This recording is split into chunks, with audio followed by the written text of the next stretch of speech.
Welcome to a new video on Negayo's channel and to the third and final part of this story about the universe. On Earth 898, Superman was never found by the Kent family, and therefore this hero did not join the Justice League. If you want more exploring the multiverse videos, let me know in the comments. Which parallel lands would you like us to visit later? In the meantime, I would greatly appreciate a powerful like to help me in my battle against the YouTube algorithm. Without further ado, let's put an end to this story once and for all. Lois Lane arrived at the Kent farm, where she was unexpectedly already being expected, leaving her confused about the situation. She never told the farmers she would visit, but Jonathan Kent told her not to be fooled by appearances. Appearing as a simple elderly couple was their best disguise to secretly fight for peace and justice.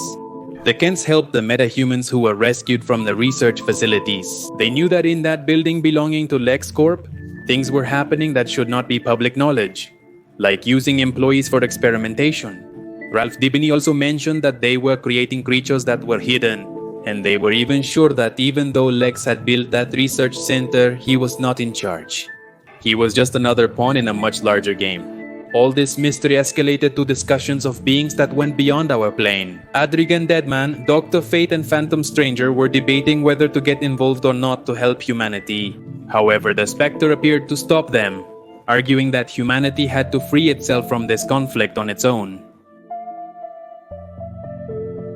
The news finally revealed to the public that alien research centers existed. People supported this initiative, but a report also stated that Green Lantern had attacked the headquarters where a meeting was being held to inform the European community about these investigations. More than 500 deaths were attributed to Lantern, and the fear towards metahumans continued to increase. Wonder Woman thought it necessary to clarify all this with the President of the United States, but unfortunately she was not received as before. They only gave her excuses to occupy her with other matters. By the way, here we can see Matthew Cable, Abigail, and Alec Holland, who in the traditional canon are part of the main lore of the Swamp Thing story. In this universe, they are just a lieutenant, his wife, and the president's advisor respectively.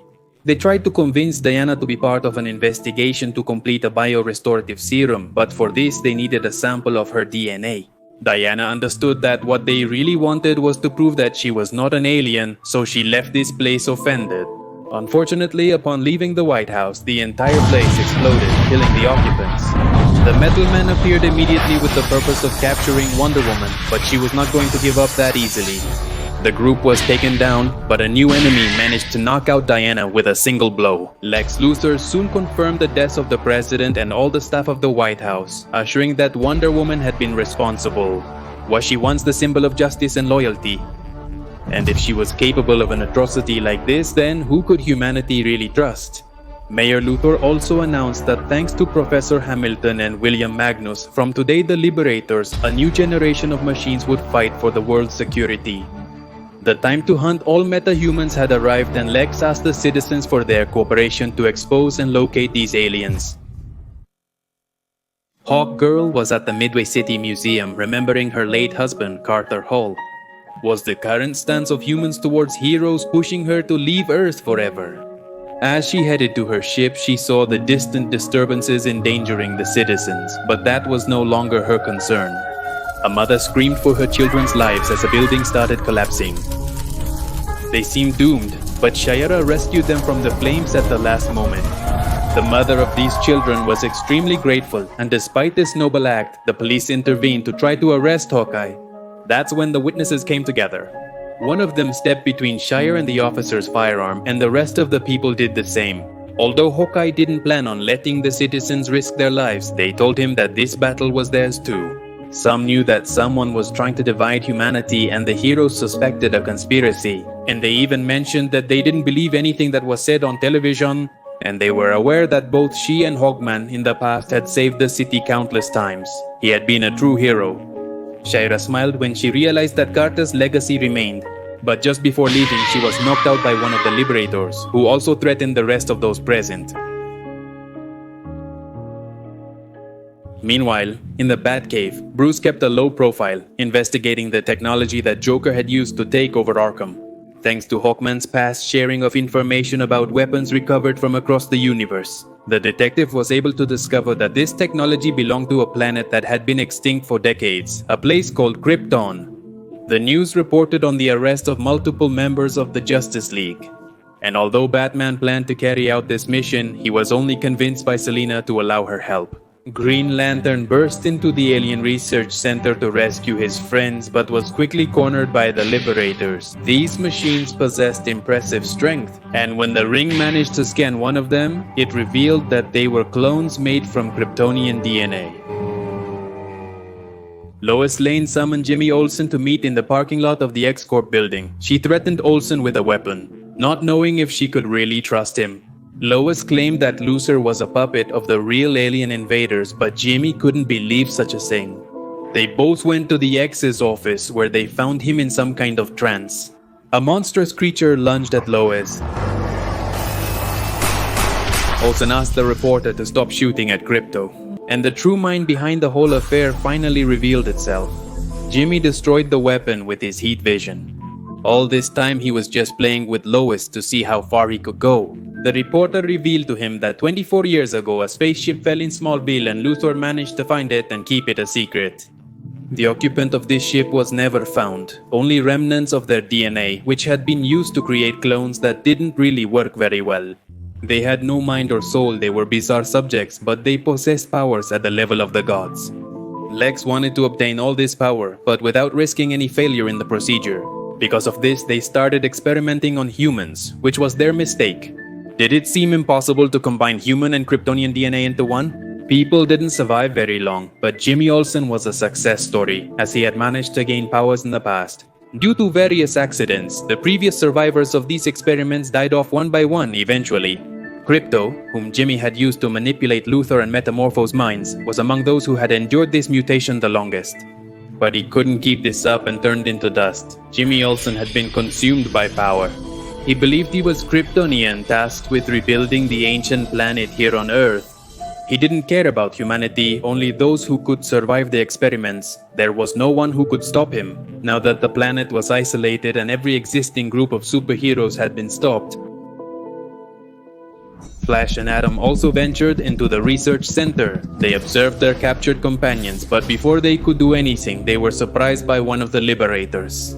Batman and Catwoman were also here, ready to help the heroes face the enemies thanks to the Kryptonian technology they had in their hands. Jimmy was alerted of the attack at the research center. He took Lois and flew her to Kansas to prevent the Justice League from ruining his plans. The team had an advantage, and that is that these Liberators were unstable. Fighting for too long caused a reaction in their composition that ended up disintegrating them.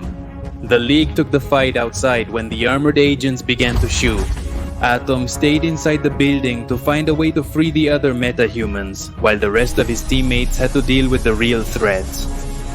Olsen was able to fight against each hero, claiming to have been rejected in the past to belong to the League. Flash, Wonder Woman, and Green Lantern fell to the ground, but Batman's technology left him unharmed. Jimmy mocked, saying he wasn't so foolish as to give Joker weapons that could be used against him. His strength wasn't enough to even slightly harm Olsen, but a Green Lantern-powered Batman almost defeated him. The ring exhausted its energy and Batman was left at the mercy of his enemy. He was about to be killed until a farmer came up to stop the fight. Olsen didn't think twice before firing his heat vision at this man. Far from killing him, Jimmy realized that this man was Kal-El, that last surviving Kryptonian according to the ship's records.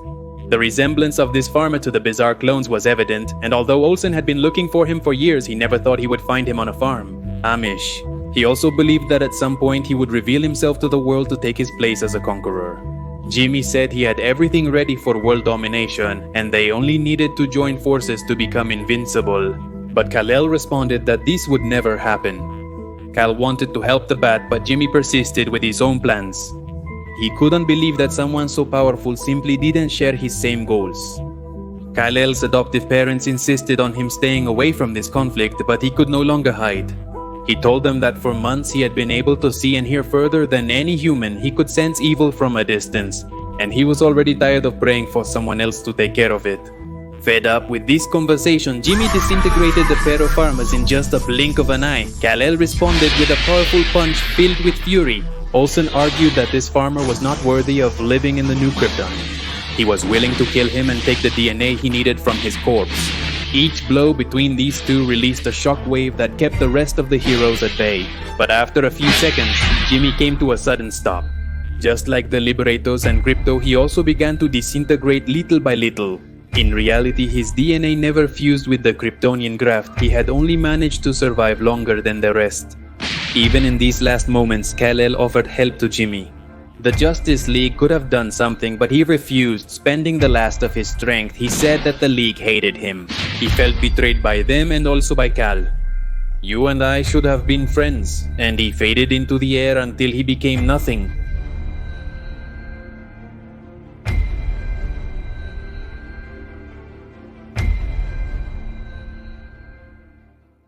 The Green Lantern Corps at last was able to enter the planet only to tell Jordan that they had been busy. Dealing with the war between New Genesis and Apocalypse, Atom had managed to deactivate the shield that surrounded our planet, in addition to freeing the captured metahumans.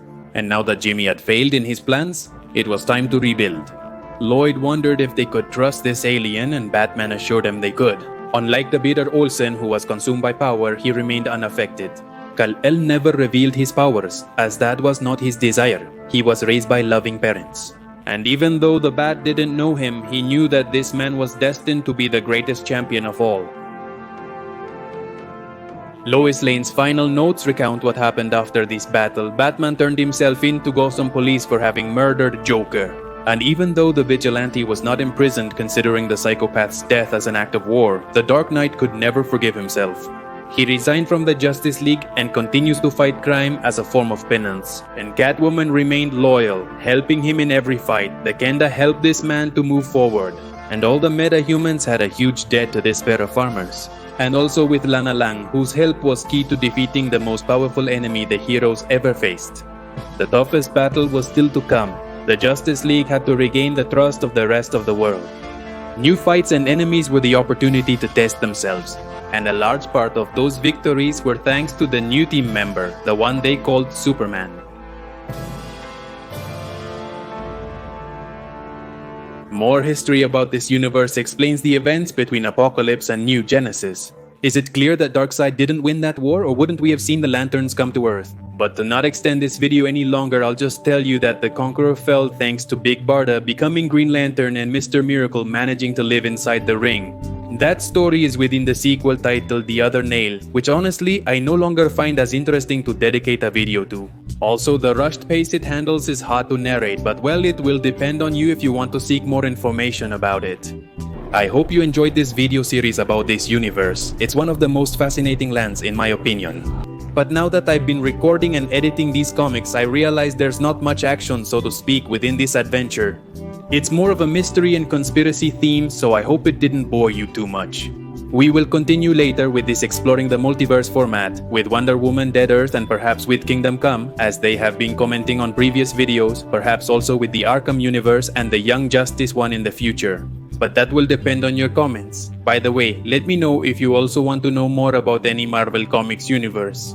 Remember that we are not exclusive to any publisher here, even though many get angry about that. It's just that if I talk more about Detective Comics than other things, it's because I know more about their stories than any other topic. It's kind of like a comfort zone. Anyway, don't forget to leave a like to help me in my eternal fight against the YouTube algorithm. And in the meantime, I have nothing else to say to you friends. Thanks a lot for stopping by here. My name is Alex for the NEGAYO channel. See you later.